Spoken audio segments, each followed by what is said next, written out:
Hey, I'm Rich Dixon. Welcome to EdTech Tuesday. And I'm Jennifer Gibson. And today we're going to look at Projeqt. All right, Projeqt is a free website. And I think you need to spell it though. Okay, I will. And I have to look at it because it's a little more complicated than a normal word. P-R-O-J-E-Q-T. All right, that's right. That's how they spell it.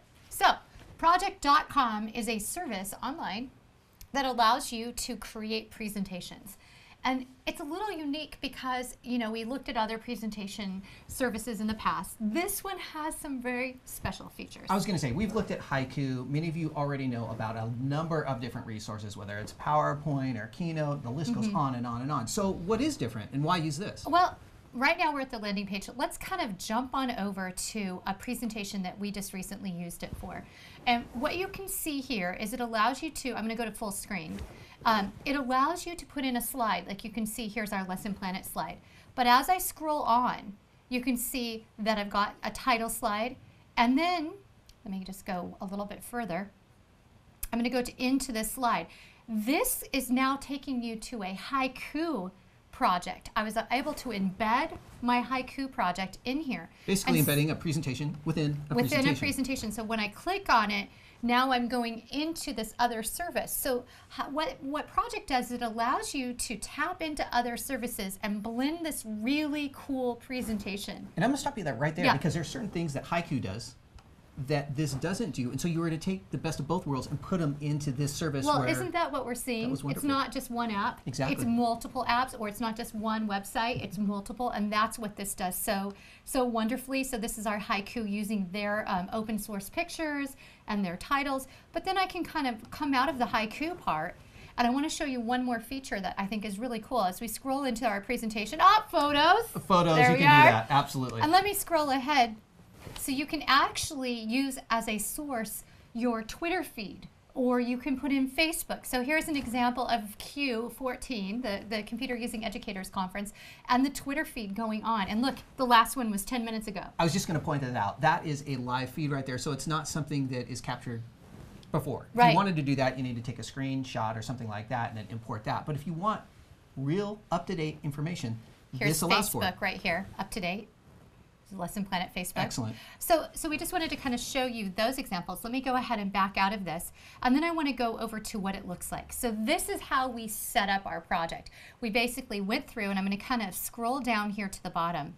This is, you know, still in beta. There's a lot of new features that are going to come out. There is a feature where you can upgrade to more of a pro, but right now we're using the free. What you do is you simply add content. And here are all the different services that you can embed right in. So you've got Vimeo. Well, Pinterest. You know, a lot of people are using that. We actually have one example of that in this presentation. LinkedIn.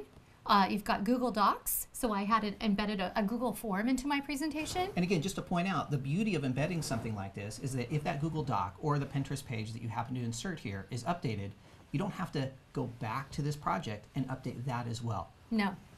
And then, of course, you can go into images like photos. You can actually go into text, creating your own slides. So it allows you to do all the things you can do in a normal presentation, but more. You know, YouTube, whatever you need to bring in. And like you said, with the advantages that you talked about. Let's talk about some pros and cons. All right. Being that it's new, it does have a pretty steep learning curve. It took me quite a bit to kind of figure out what works best with embedding some of these things into the slideshow. I had some problems. Okay, roughly what did that mean in terms of time? How much time investment is it going to take someone to get going and ramped up into this? I think once you've spent that first presentation, you know, time, then it's going to get a lot faster. I'm going to push you. How much time? Well, I mean, it just depends on what you're doing. I found, you know, some workarounds that I had to come up with where I wanted, like, say, a website. How was I going to work around that? There wasn't, like, a direct link to put a website in there, so I had to take screenshots and use them as a picture.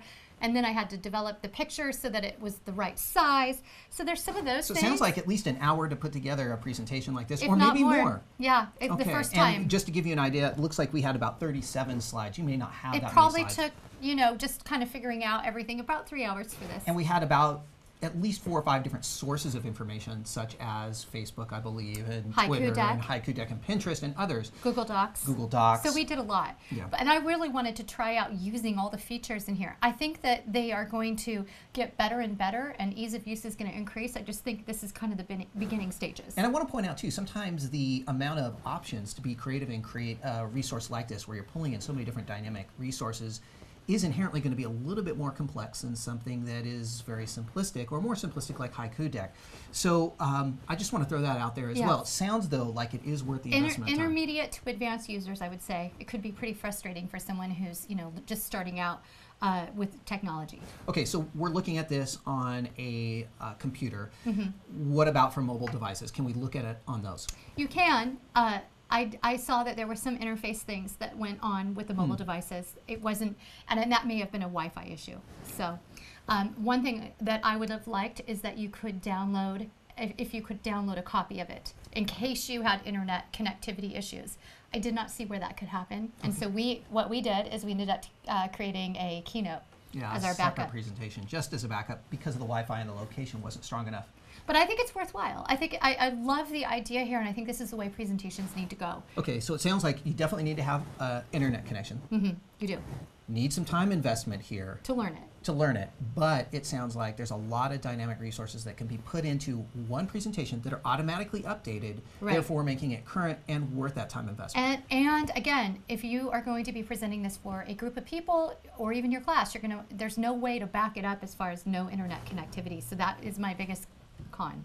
Okay. Yeah. So that's Projeqt.